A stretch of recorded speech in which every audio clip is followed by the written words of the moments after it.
Well, thank you very much. We had a terrific meeting. We discussed a lot of things. As you know, I had an excellent phone call with President Putin that lasted for over 2 hours. We discussed a lot of points, and I do think we're getting a lot closer, maybe very close.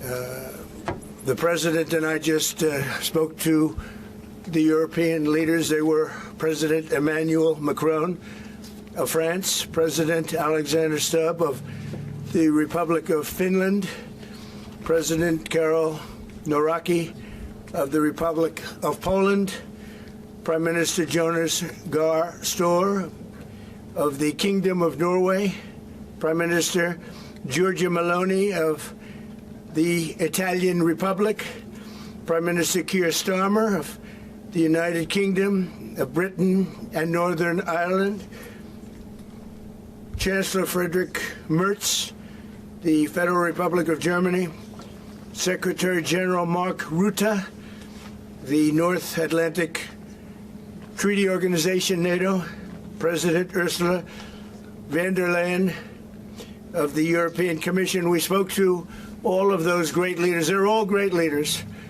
And we had a great talk with them after we were completed. We thought it was appropriate to speak with them.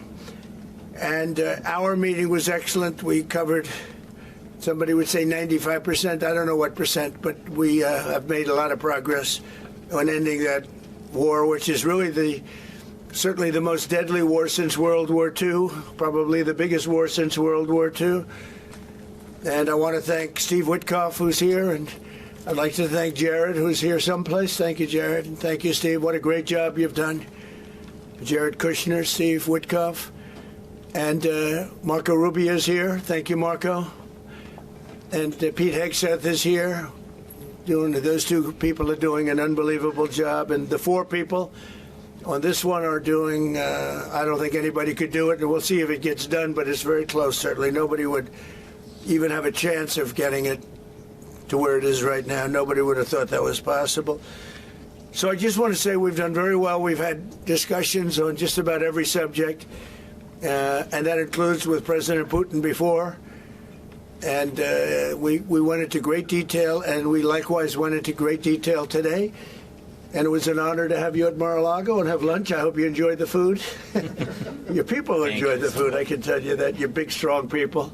Your general over there looks like central casting. I want to also, by the way, speaking of generals, we have a great general. General Raisin Kane, who is here someplace. Thank you, General. Thank you very much. He's great. So, Mr. President, maybe you want to say a few words, and then we'll speak over the next couple of weeks. We'll speak probably quite a bit, but we'll speak tomorrow. Thank you very much. Appreciate it. Thank you so much, Mr. President. Thank you. Thank you for everything. Dear colleagues, first of all, I would like to thank President Trump for a great meeting at this amazing place in his home in Mar-a-Lago. And we had a really great discussions on all the topics, and we appreciate the progress that was made by American and Ukrainian teams in these recent weeks. Special thanks to Steve Witkoff and Jared Kushner, and thank you for their engagement and full commitment, and also to our team, and first of all to Rustem Umerov and General Gnatov, and to all our teams. And we discussed all the aspects of the peace framework, which includes, and we have a great achievements, 20-point peace plan, 90% agreed, and U.S.-Ukraine security guarantees 100% agreed. U.S.-Europe-Ukraine security guarantees almost agreed. Military dimension 100% agreed.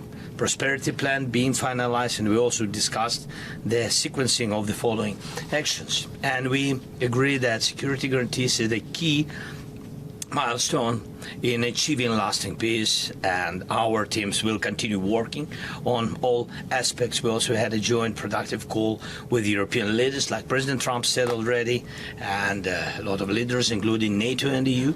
And we agreed that our teams will meet in upcoming weeks to finalize all discussed matters. And we agreed with President Trump that he will host us, and maybe in Washington, European leaders and Ukrainian delegation, yes, in January. And Ukraine is ready for peace. And once again, would like to thank President Trump for a warm welcome and substantial discussion. Thank you, Mr. President. Thank you very much. Thank you so much, Mr. President. Any questions, please? Mr. President, with the first digits from President Zelenskyy, 90%, 100%, the U.S.-Ukraine security guarantees, what number are we at right now? Well, I think look, you can say 95%, but I don't like to say percentages. I just think we're doing very well. We could be very close. There are one or two very thorny issues, very tough issues, but I think we're doing very well. We made a lot of progress today, but really we've made it over the last month. This is not a one-day process deal. This is very complicated stuff, but I think when the president says 95, I think, could be close to 95%. Yeah, please, behind you. Mr. President, have you agreed on the so-called free trade zone on Donbass? How to separate the sites? How to make the separation line? Who will be responsible? The word agreed is too strong. I would say not agreed, but we're getting closer to an agreement on that, and that's a big issue. Certainly, that's one of the big issues, and I think we're closer than we were. Probably it's unresolved, but it's getting a lot closer. That's a very tough issue, but one that I think will get resolved. Yeah, please. Mr. President, we are receiving some mixed signals coming from Moscow, even after you spoke with President Putin. Can you assure us that you have received written or any formal response from them? Well, what was the issue? You have to tell me. What did they say? So they are telling that Ukraine has to give up Donbass. Just very recent statement coming out. Well, that's what they've been asking for, and there's a dispute about that. So they're going to have to iron that out. That's an issue they have to iron out. But I think it's moving in the right direction. If they reject or delay the solution or peace agreement that you try to achieve, if something doesn't happen, you mean if something doesn't happen? Yeah, go ahead. May I ask? No, go ahead. You were going to finish your question. Will there be any step that the United States be prepared? Well, we'll see. Look, we'll see. But I don't want to talk about that because I think we're getting pretty close. Yes, please. May I ask the President of Ukraine Please. about territorial question? Mr. President, what is your take on Donbass status? Are you prepared to see it as a free economic or demilitarized zone?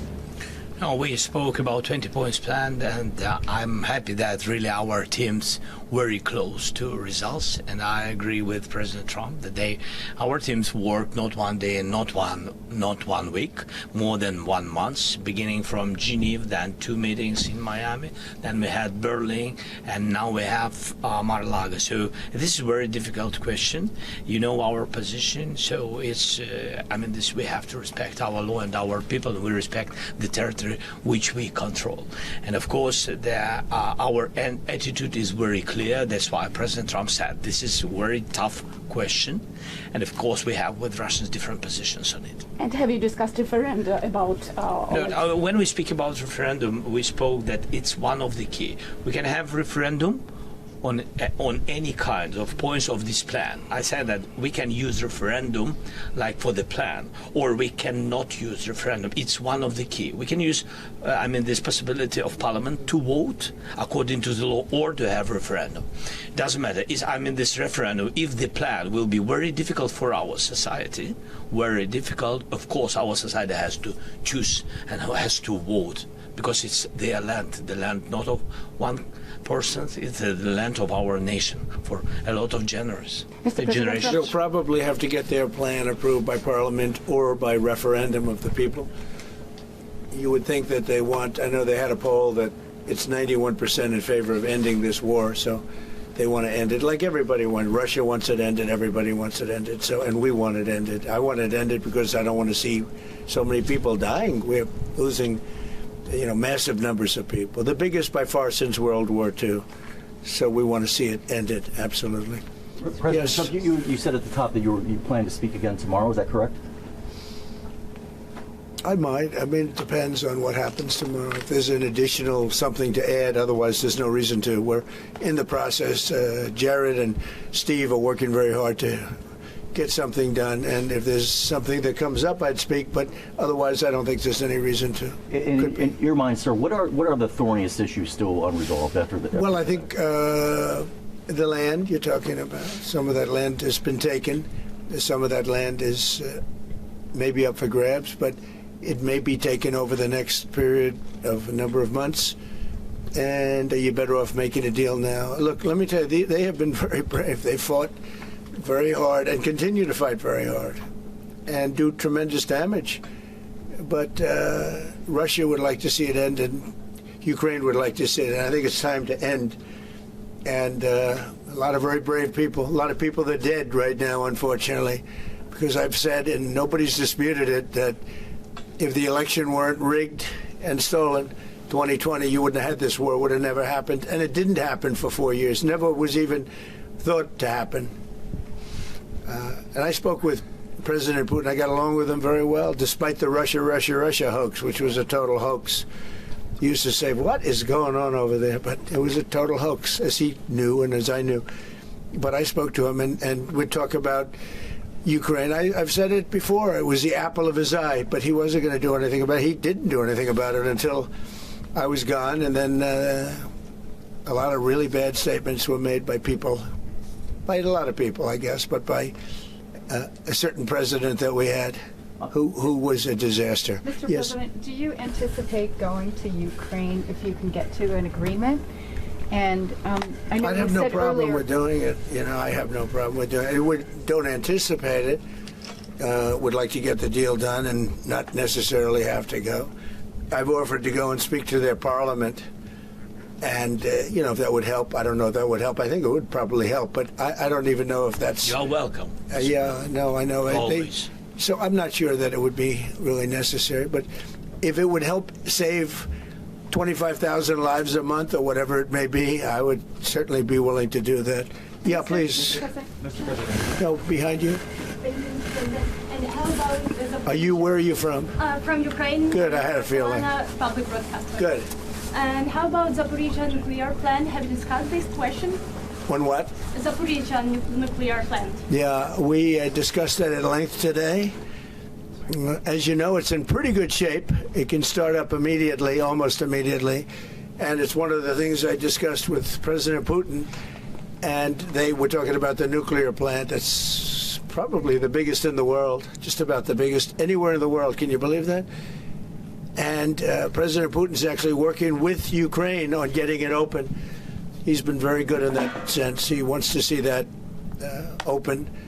And he hasn't hit it with missiles, hasn't hit it with anything. It's a big danger to do that for everybody. But they're working together to try and get it. It can open very quickly. It's in pretty good shape. And the people there have been there for years. The people there running it. You know, they have 5,000 people in that plant. Can you believe it? I learned that today. 5,000 people. It's the biggest plant of its kind in the world. And they're working together to get it open. They could maybe get it open quickly. That's a big step when he's not bombing that plant. It's a big step. Mr. President, in the readout from Moscow, they talked about the creation of some working groups. Yes. Would be set. Can you tell us about what those working groups Sure. would entail? And also, if you wouldn't mind, what is the message that you will give to Putin when you speak to him after your meeting? So the working group is going to be composed of Steve Witkoff, Jared Kushner, General Raisin Kane, Marco Rubio, and a few other people that we're going to be putting onto it. I think Pete Hegseth should be in that working group. He knows the territory very well. He's been fantastic at what he's doing. And they may add one or two people. And likewise, Ukraine's going to have some very good people that were at lunch today that enjoyed the lunch today a lot, more than they thought, right? But do you want to say who may be on your working group? Yeah, we now, as I said, that we work with Steve and Jared. We worked our Rustem Umerov and also Deputy Minister Kislitsa and also General Ignatov, and they will continue work in this group. And of course, if we will go further, and I hope that really we will have decisions in January, as I said, about all these documents, 6 documents, and of course we will continue work on this, so they know what to do. Yes. And that working group, by the way, importantly, will also then be working with Russia. Okay? Because to work with ourselves doesn't really solve much of a problem. So they'll be working with Russia. Yeah, please.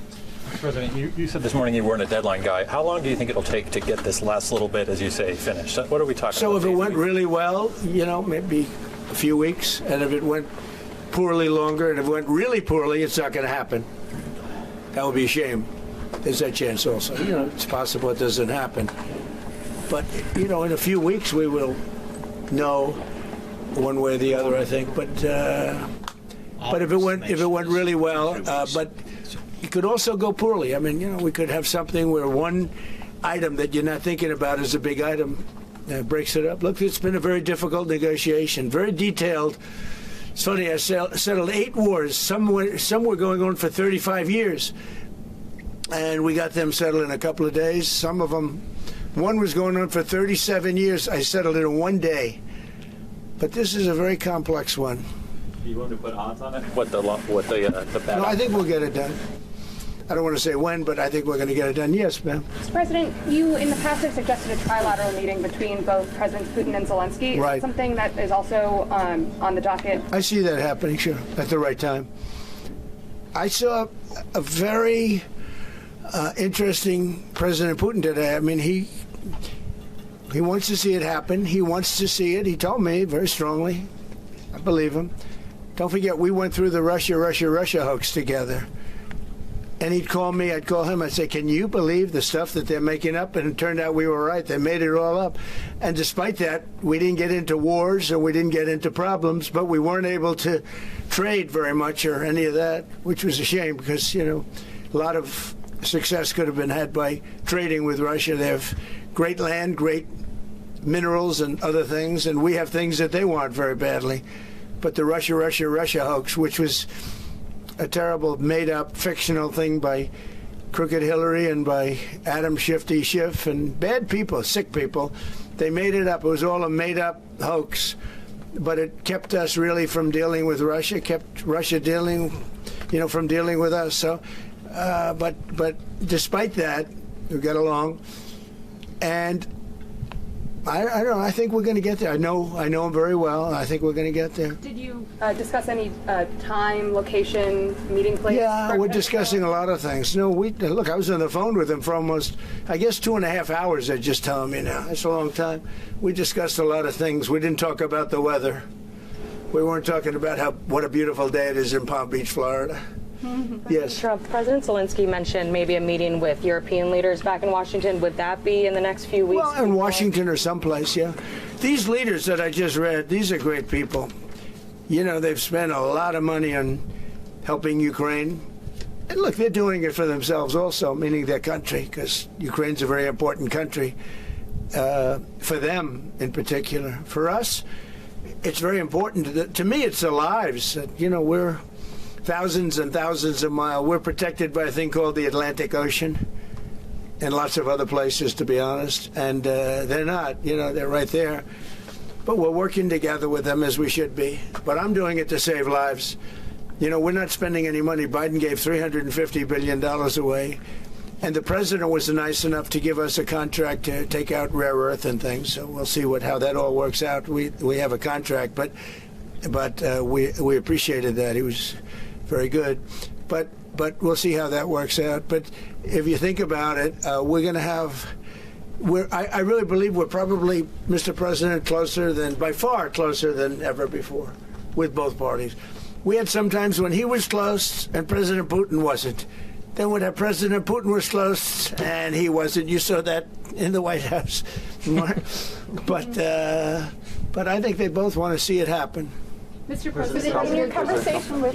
You're saying that you've said multiple times that you want to stop the killing, and nearly 100 American citizens died in Ukraine on the battlefield. Yeah. What's your message to their families whose loved ones died fighting for you? Well, look, the message is so obvious. It's what a shame.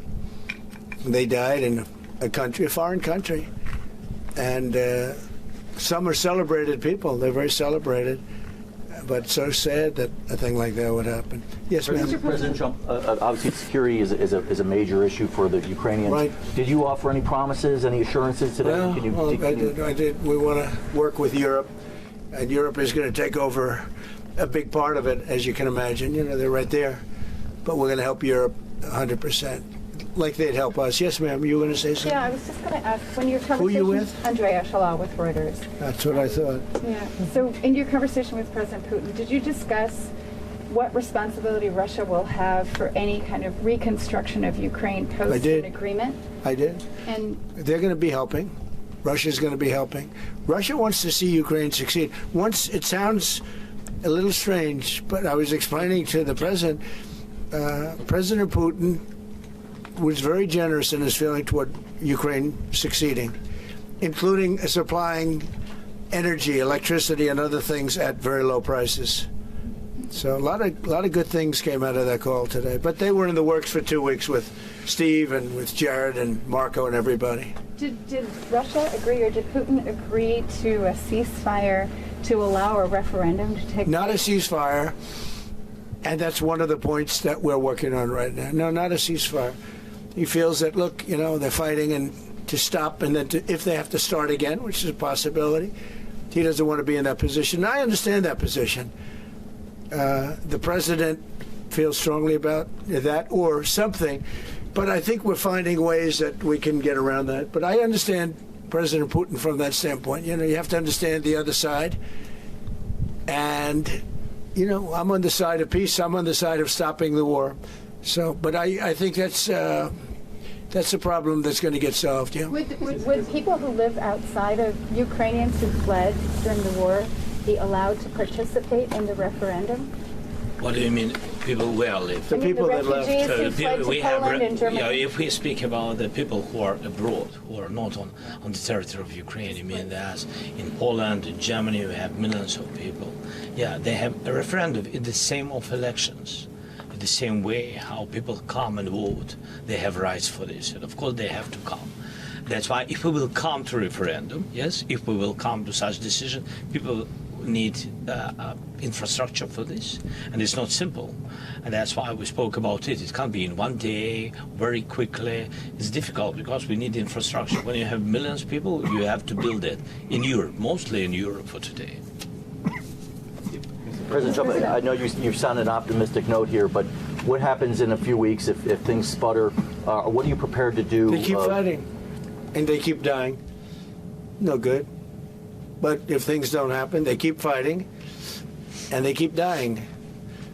And we don't want that to happen. He doesn't want it to happen. President Putin doesn't want it to happen either. Okay? Thank you very much, everybody. Thank you. Appreciate it. Thank you, sir. Thank you. Thank you, sir. Thank you. And thanks for lunch. I don't know. Was it a good lunch? Yes, sir. There's no lunch. He walked in. He said, "This place is gorgeous." I don't think he wants to go to the White House anymore. That's the problem. I'm ready to go to the White House. I know. It is. The White House is a very special place, and so is this. I hope you enjoyed it. Thank you very much. So much. Thank you, sir. Thank you, sir. Thank you.